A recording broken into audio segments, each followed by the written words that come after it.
Welcome to another episode of Building a Leadership Mindset podcast. I'm your host, Nikki C., all the way from Philadelphia, Pennsylvania. Super excited to be here with you again.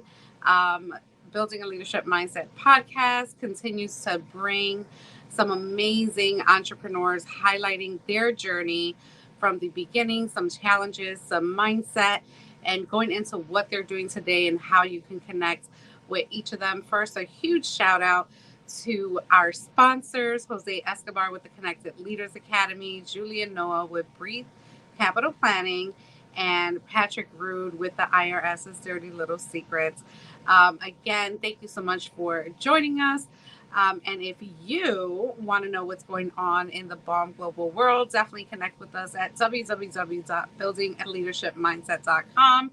Make sure you like, subscribe, comment, and share these videos with someone that may need an extra pep in their step so that they can go on and follow their dreams and purpose on purpose.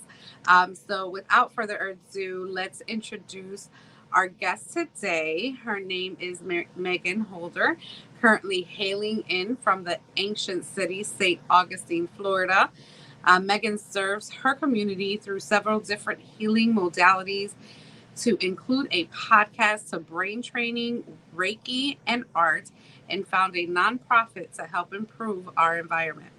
Being raised in a family that was saturated with medical careers, as well as her professional education in environmental science and visual arts, added with her altruistic nature, has given her a unique outlook and understanding of how she can help serve others.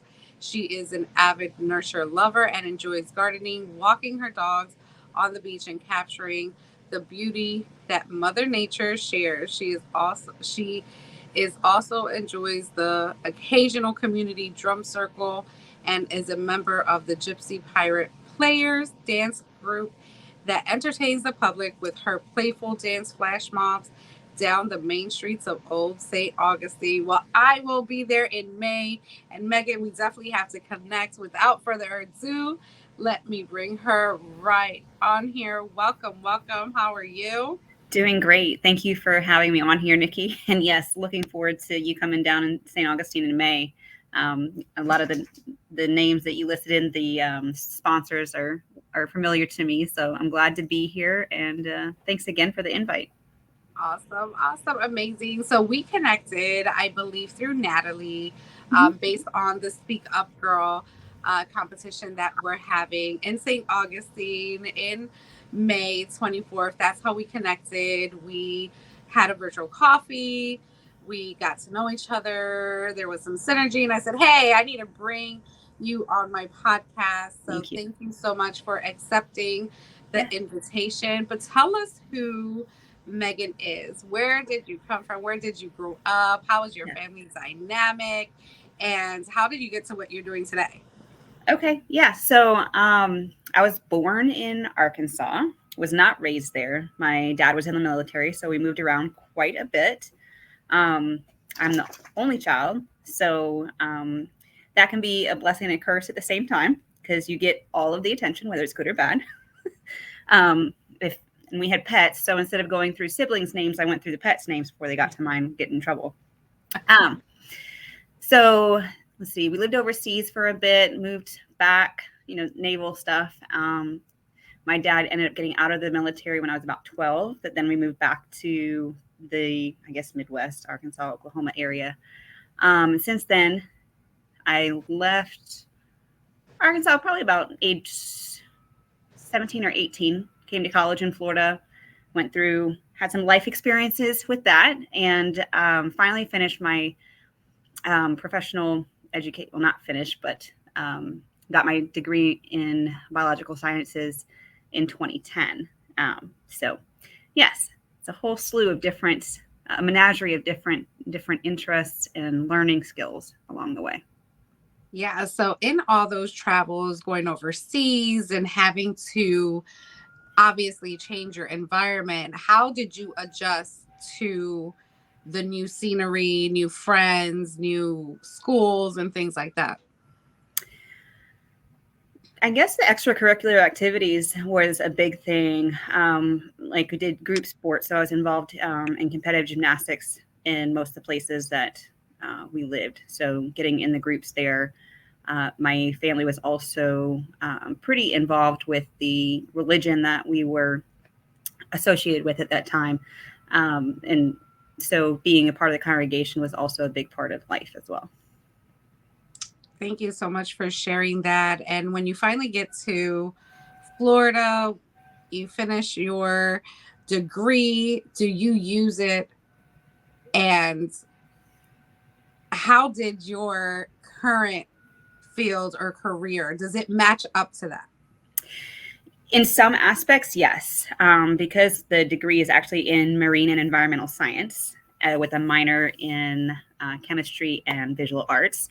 So it does play a role in my life now as being the founder of the environmental nonprofit. It's called Our Mother's Stewards, which is also basically a commemorate to my mom, and she passed. I'll get into that a little bit later. But that incorporates also with my photography, so the visual arts portion of it. And those kind of mold together with all of that to where I can actually incorporate my passions and my purpose at the same time. That is awesome. So tell us a little bit about your mom. You just mentioned it, and I'm sorry to hear that. So share that, and how was that a challenge to what, moving forward to even, from grieving to actually making a decision to keep going? Right. So that was definitely a pivot point for me in a lot of ways, not only with the loss of my mom, but also how I viewed different relationships in my life and how I viewed life in general as a whole. Because not that in itself, it was a difficult time. The way that she died, it was abruptly, found out basically from calling the hospital from her being transported there that she was dead on arrival. So then just the months after that, and then having my eyes open to the relationship that I was in at that time and not wanting to continue in those same steps that I saw repeated with the relationship that she had with my father. So yes, and that the relationship I have with my father is very strained. We don't talk. So that was aside from all of that. So these are all the different challenges in that point. But with the career wise, I ended up having to change careers around the same time as well.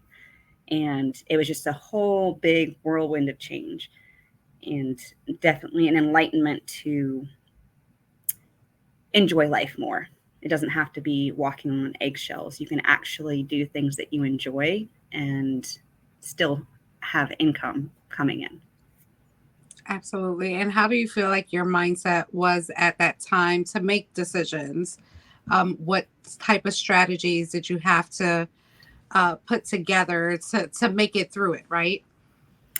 At that time, I was just grasping at anything that was kind of bringing me joy. So there was no strategy behind it, really. As the growth had happened and moving away from the grief, going through the different stages of grief and realizing that, giving myself grace and knowing that perfectionism is not obtainable, then I could move forward in a path that I could actually be happier and be a better person, not only to myself, but to others, being an enjoyment to other people, not always being in a very poor mood about it. Yeah, I hear that everything is just going back to finding your joy, right? Finding the joy in everything you're doing. So thank you so much for highlighting that, because that's huge. We usually make decisions by emotions, and if we want to make the right decisions, we should be in a positive state of energy, which it's hard to get to when you've been either let down for so long, or again, you're grieving. I too lost my brother in 2018, which was a huge pivotal moment for me with my mental health and just going through a depression and just kind of existing, and really not having any ambitions or anything to work towards, right? I had given up at that time. I had been an entrepreneur, as a real estate agent. Um, but it kind of dwindled after that. I didn't want to market anything. So again, and again, we don't get a manual or strategies or anything like that when it comes to those types of things. So with all of that, um, how do you personally define the leadership that you had to have within yourself to make those decisions? And what does it mean to you now, today? What I had to find in myself was that I was worth healing, and that me being worth healing, it was still, I had to put on my own life jacket basically to heal myself. Mm. Despite all of the wantonness to help others and heal others, because that wantonness actually came from the core of me wanting to be healed. So I would say that was probably the peak item to start with the leadership. And I think that's a big part in leadership, is leading by an example, staying true to yourself. And it's just something that I have to repeat to myself, on a daily basis too, because we all fall short at some point. But it's just like being accountable to ourselves. It's like, am I being true to myself? Am I being true to what I'm standing for? And sometimes you're not, but being able to be aware of that and not have this self-righteous portion of it that is needed. Absolutely. Thank you so much for your answer. So you said you had a pivotal moment with the loss of your mom, but as we all know, there's so many other challenges that we kind of stumble upon throughout our journey that we just have to be ready for. So what are some other challenges or setbacks that you have faced, and how have they contributed to your growth as a leader? So I touched on that a little bit, is that change of career around that same time as well. The change of the relationship status at the same time, I would say within a 2-year time frame, and just learning more about myself, being able to work through the different shadow parts of myself to move forward into better understanding myself, so I could actually not repeat the patterns again and again and again. So being able to be self-aware on that point. Yeah, so those are all great identifiers, right? To trying to get a solution to a problem, something that we're going through internally.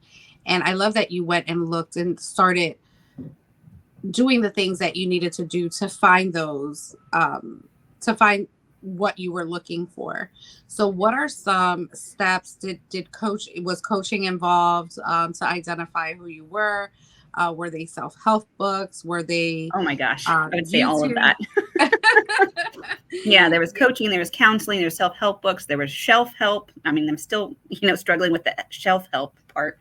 The audiobooks have been a lifesaver for me, because I do spend a lot of time in a vehicle, so I take that time to listen to self-help books, whether it be helping with business or emotional stuff, or just inspirational things as well. And there's been a few key books that I've attached to, so to help me, at least in my journey.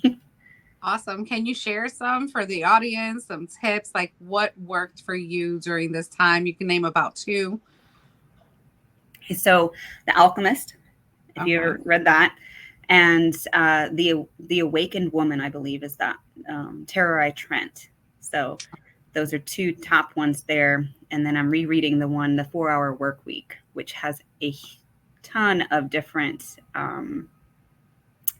opportunities, but also examples on how you can simplify and automate certain things, so you can delegate and remove yourself and actually spend more time in enjoying what you want to do. 4-hour work week. I think Yes. I'm going to purchase it. I'm more of a book and audio. So I Yeah. like to listen to it, read it at the same time, do my notes, pause it all up. Hmm. So I'm definitely going to get those on both. Yeah. So definitely, if I forget after this, we definitely have to get that. So I can put that in my shopping cart. Great stuff. So I do have The Alchemist is one of those shelf. It's on the shelf. It's pretty thick. Haven't got to it. As an author, and in a community with multiple authors, it's hard to get through a lot of all this personal development because there's just so much. Hmm. So I love it. It's definitely in there. And I have to get that second one. The Um, Awakened Woman, I believe it was. Yeah. yeah, I'm definitely gonna have to look at that, see if that's something I can add to my women's group because we're always looking for new things to, just to grow with. Yeah. And, you did it for yourself. So what does communities mean to you? Are you in communities? How do you serve in that?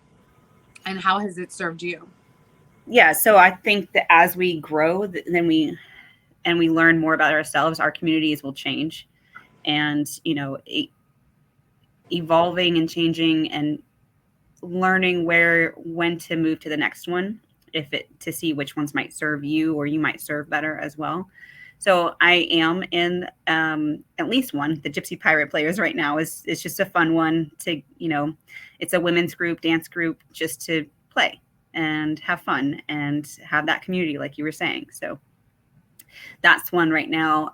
There's been some other coaching communities and let's see, other networking, local networking, things like that I've been involved with. So whether it be personal or business, definitely being a part of some other community, an outside community does give you a broader understanding. Awesome.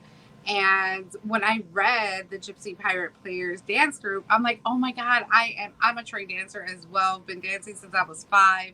Absolutely loved it. Got in my teenage years, went into like the sports, the basketball and things like that. And not doing any of it, but when a beat comes on, I'm definitely moving for sure. So I was like, oh, I love that. Like, how is that experience and how important is that for like your self-care? It Um, is right. Like I'm new to it, and I guess it's been there, like available, but I didn't really see it until I was ready. mhm. Like I've known one of the leaders for a couple of years, and one of my goals last year was to play more. So that's when I got involved with the drum circle. And that's when I got involved with the dance group, that type of thing. And being able to let go of, the stoicism and this the technical stuff. So, but adding more creativity in my life. So it Okay. definitely is a very important role of self care for myself that doesn't cost anything really other than about maybe 2 hours every other week and spending some money on costume stuff, but it's minimal. Yeah. But it's so needed. It's so needed. I was actually called out this weekend. I had my virtual Radiance event, and we talked about self care. And like my bestie, we've been best friends for like 37 years. And she called me out on it. She's like, Nikki, you have to give yourself more time. You have to be at 100%. Like, we need you to Hmm. just take care of you. Like, you're going through so much. And I'm like, but I love what I do. Like, I don't see this as work. I don't Right. see it as, but they did call me out. So I was like, I had to rearrange some stuff. So it's important that you blocked out that time Hmm. for you. Right. And you know what I noticed as well, that when I am away from like the day to day, like that's where a lot of these ideas come from. Do you get that too? Yes, most definitely. It's because like you said, you block out that time for yourself. You're allowing your brain to go into a different mode per se. Like I'll also, for another thing for self care, I'll put on my phone on do not disturb around 9 o'clock every night. So incoming calls not going to reach me. Also make it a point to put down my phone before bed, not being on it, mindlessly scrolling. So Good stuff. All good stuff to be added on. But you said something a little bit earlier that I kind of want to go back and touch on, and that was perfectionism. How did your perfectionism look for you? oh, I was not somebody you wanted to be around. I'll say that much. Um, because I guess I wasn't pleased with myself. So I would make it external to try and please, to make everything perfect so that I would have a reason to be liked. But in the same point, I didn't like myself. So why would anybody else do it? So that was just the battle, your own Oh internal yeah, battle. internal battle for sure. And then I would say obviously some of it would be upbringing and trying to please my parents on some aspects, and then that obviously overflowing into adult life even when they weren't around, because that's the pattern that was more known to me. Right. So being able to let that go, even if it is just like an inch at a time, it has definitely made a difference in my communications with others, and also myself, to be able to, like I mentioned earlier, about learning that I'm worthy of healing, or of being healed by myself, for myself. So that perfectionism, I guess, would be a sign of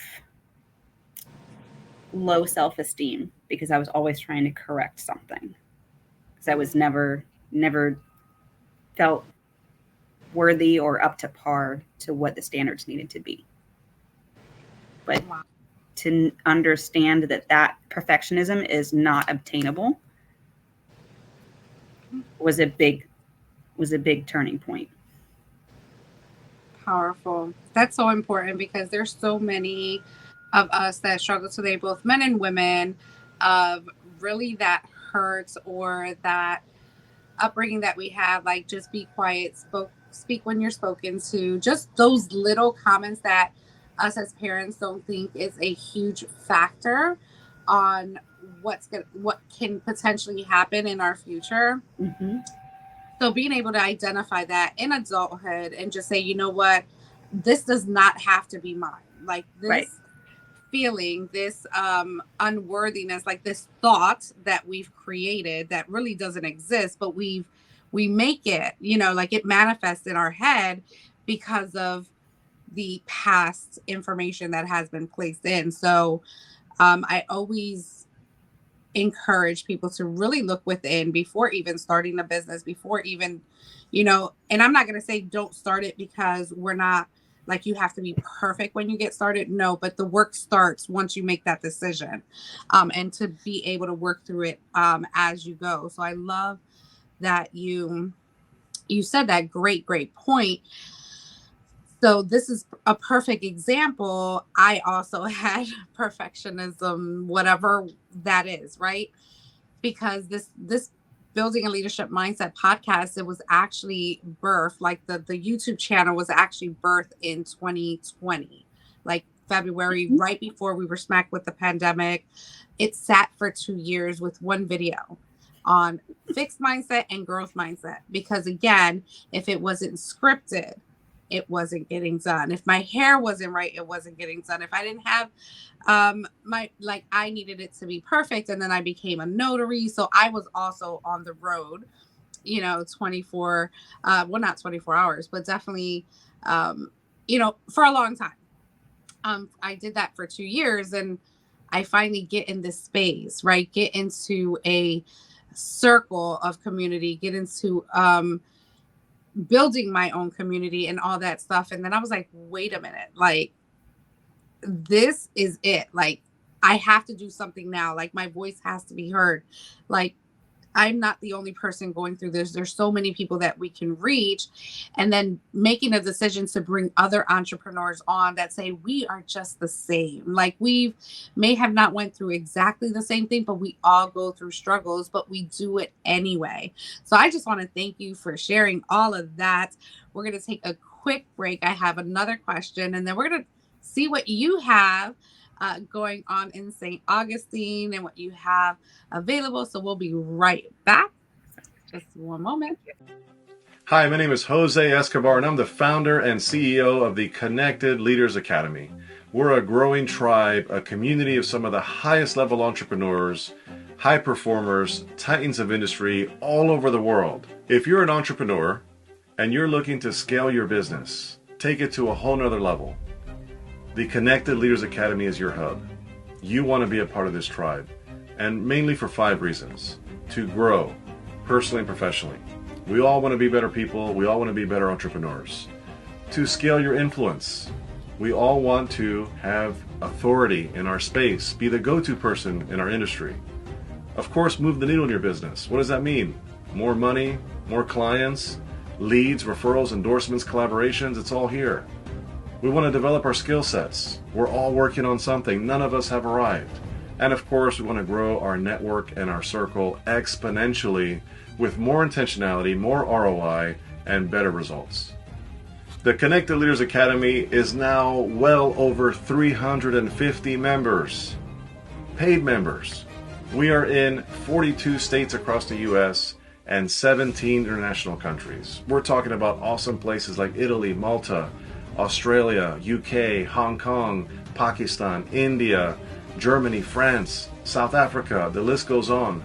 We have entrepreneurs from all different entrepreneurial backgrounds, real estate investors, insurance brokers, attorney offices, coaches, authors, speakers, trainers, publishing companies, martial arts school owners, social media gurus, branding experts, you name it. We have the best of all industries under one roof here.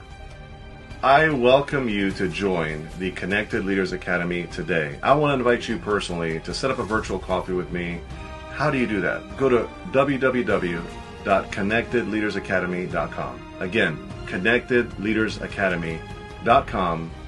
Check out the website, click on the link to set up a virtual coffee with me directly, and I would love to have a conversation with you and explore the next steps on your journey here with the Connected Leaders Academy.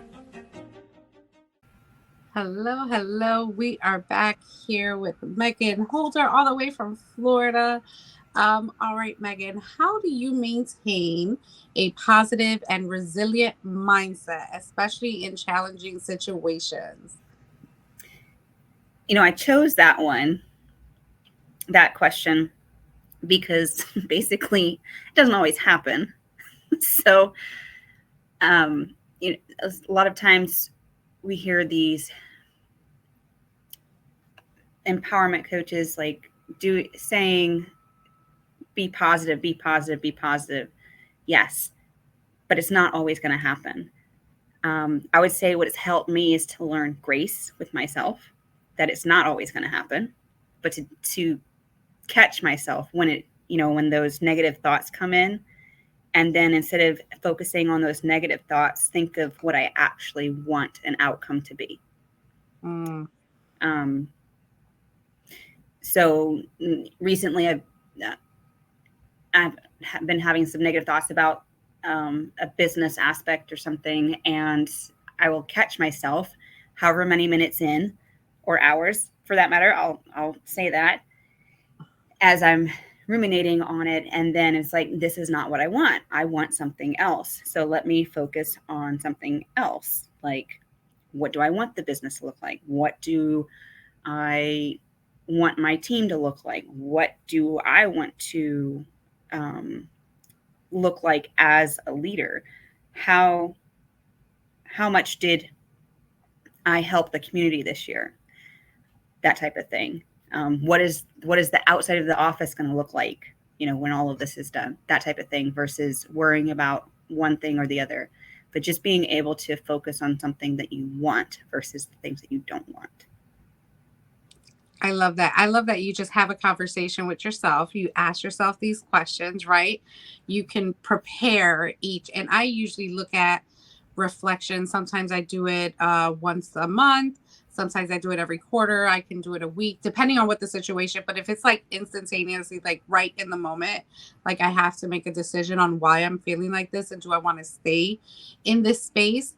And in all those situations, right, we can just give 2 to 5 minutes of our Mhm. time, lay out the pros and cons. What is it serving us to Mhm. just throw a tantrum, or how can we find the solution? The 30 minutes that we're in like this headspace of just frustration, we can literally just pivot, go ahead, get somewhere, call a friend, say, hey, call a team member, a colleague, someone to kind of just, and sometimes we have to just walk away. So, a very important Right. chapter that I have in my book is surrender.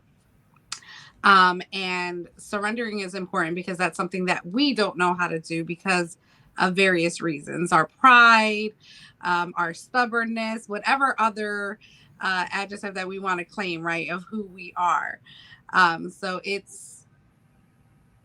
I love that you have a conversation with yourself because I do all the time. Right.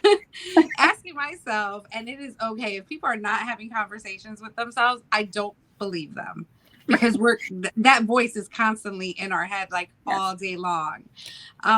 So thank you so much for that. So what do you have going on? What is it that you do today, and how are you serving? Before we get on that, can I touch on two little things that we had talked about a little bit earlier? Absolutely. Okay. Of course. So before I forget so when we were talking about the healing part of it and us healing ourselves, there's a word in science called bioaccumulation. And then also we use it in economics with compounding. So we're dealing with all these things in our current life that were taught to us. But that may have been a compounding or a bioaccumulation from the crap that our parents were taught from their parents. And it just accumulates along the line. But as you stated, that becoming aware of it, we can stop that process, right? We are now in our driver's seat. We can take the reins to our healing so that we don't have to keep repeating those cycles. The second part, which I figured I would forget by this time, so I'll just go back. Can you repeat the question again? Or what I'm doing now, right? Yes. Okay, so right now, a menagerie of different things. And I know I mentioned about the podcast, and it's funny, you had the serendipity of this. You had started this podcast in February of 2020 and actually started mine in May of 2020. Also from in the amidst of COVID, the pandemic, that type of thing. And it was on the basis of to help others, to let them know that they're not alone, to see people's story of how they've pivoted from a negative to a positive. And that podcast is called Pivot 180 Weekly Boost. But mine has actually taken a backwards approach to yours. I had everything going forward without anything set, and now it's like in a hiatus. So we need to get it up and running again. Sorry? I said we need to get it up and running again. Yes. I'm admiring all of your graphics and the entry to it and the sponsors. So that was like an aspiration of mine for that. But yeah, all of that is still on Facebook and free. But like I said, it was just basically how people turn something negative in their life into something positive. It's 20 minutes, just a little positivity boost. What else? So I ended up getting my Reiki Master Teacher certification about a year and a half ago. So not only do I do a practitioner of Reiki, but I also teach other students how to do Reiki as well, so that they can take the reins again of their own healing and helping others when they want to. Also working with Melissa Hergert in brain train centers, so helping retraining the brain to work in a better peak performance, so that we can get out of those ruts a little bit faster, because we can try and stay positive all that we want, but if something's imbalanced, then having the right tools to get there is always needed. The photography, so that is one of my passions, is photography, capturing Mother Nature, being out in nature and being able to share that with others. And then the nonprofit called Our Mother's Stewards. And Our Mother's Stewards, that name has a pretty good importance to me. My mom passed away the day after Mother's Day in 2011. So I run these beach cleanup events that are family fun. They're free to the public. We have live music. Sometimes we have cornhole. We have vendors. And people who pick up the most trash get prizes. We have sponsors with it. So our mothers, so Mother Earth, and then also Mother's Day. I try to run it around Mother's Day, the biggest one, and then also around my birthday. And then stewards, being stewards of our environment, taking care of our environment. But my mom's maiden name was Stewart, which is Scottish for steward. So it all plays into that. So I'm able to not only incorporate my passions, but also incorporate a memorandum, or that's a wrong word, but memoriam for my mom in the same aspect while still serving the community. I love that. That's absolutely beautiful. Thank you. Sometimes we take these ideas, right? We think about it, but we never act on it. Mm-hmm. Where we're like, oh, well, we can build this. And then like 10 years later, we're like, oh, they came up with it. Like that was my idea 10 years ago. Right. So I love that you put your passions together with something that connected it with someone that meant so much to you. And you said, okay, I can leave a legacy behind and, you know, still save our environment, still help, you know, make the world beautiful, get families together to have a community, capture the moments, because as a photographer, I'm sure you're capturing the moments, and being able to share that. So it's not just, it's one idea with like a plethora of blessings for others around you. So I absolutely am so down with that. I love that. And some of the portions of my photography sales go to help putting on the events, so that they all kind of feed back into each other on that aspect. That's beautiful. That's beautiful. And have you met Marilyn Morales? I don't believe so. Okay, so I'm definitely gonna have to connect you with her as well. That's awesome. So do you have anything coming up, and how can people get a hold of you? So May 11th is the next Our Mother's Stewards event in St. Augustine Beach area, to clean up the beach and the roadways, that type of thing. And the Gypsy Pirate Players are performing. I won't be performing. I'll be, helping out with the event itself. But yes, so it's going to be a lot of fun with that. And like I said, it's going to be a free event for the public. Anybody can, come and attend and help out.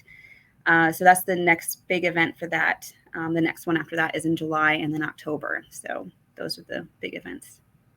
Awesome. And how can people get a hold of you? Oh, they can reach out to me on my email.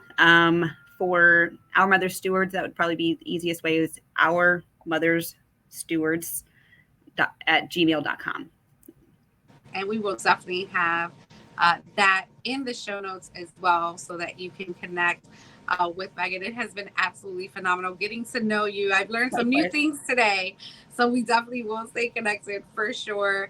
Hope to see you in May. That is still going on. It actually changed, I believe, to the 24th. So I'll keep you updated on that. We are moving, and we're moving fast. And I love that you are continuing to take your passions, do what you want to do. And that's what a leadership mindset is. It's when you make the choice and decision to say, you know what, I'm going to break these generational curses. I can be the difference. I'm going to be the difference, and I'm going to take everyone I can with me. That is when it just becomes extra special. So I just kudos to everything you're doing. Thank you so much for coming on the show. Likewise. But I do want to give you a few moments to just give your final thoughts to our listeners. Okay. I guess just the final thoughts on that would be to know that you are worthy to heal yourself first. Because that is going to make the biggest difference, not only in your life, but everybody else's as well. Yeah. truly impactful. And I think I put a post this week. I put, what did I put? Oh my God, I just seen it today and responded to someone that said something on it. And I kind of put, it said, oh my God, like I want to know, and I have my phone right here, so I can't like take it out and look at it. Like it's crazy, but I am going to find it because I definitely want to say it here because it's very important for those to understand that if we just change our mindsets just a teensy bit, it could just be a fraction. Like things will go in the direction that you're looking for it to go. Because if it's the same way it's been for years and we're still complaining about what's not happening, then obviously that's just a clear indicator that something has to shift or change. And you're more than capable of being able to do that. And we have a phenomenal amount of people on this world, in this world, that's just waiting to serve you and give you those answers that you're looking for. So my caption was, actions leads to results, period. Yeah. That's it. Just take action. It doesn't matter if you fall on your face. You're going to learn something. Right. You're going to try it again. You're going to tweak it. You're going to make it your own. And it's going to be the best decision you ever made for yourself. Whether you want to leave that 9 to 5, whether you want to have a side hustle, whether you just want, even if you want to become, just move up the ladder, just shift something.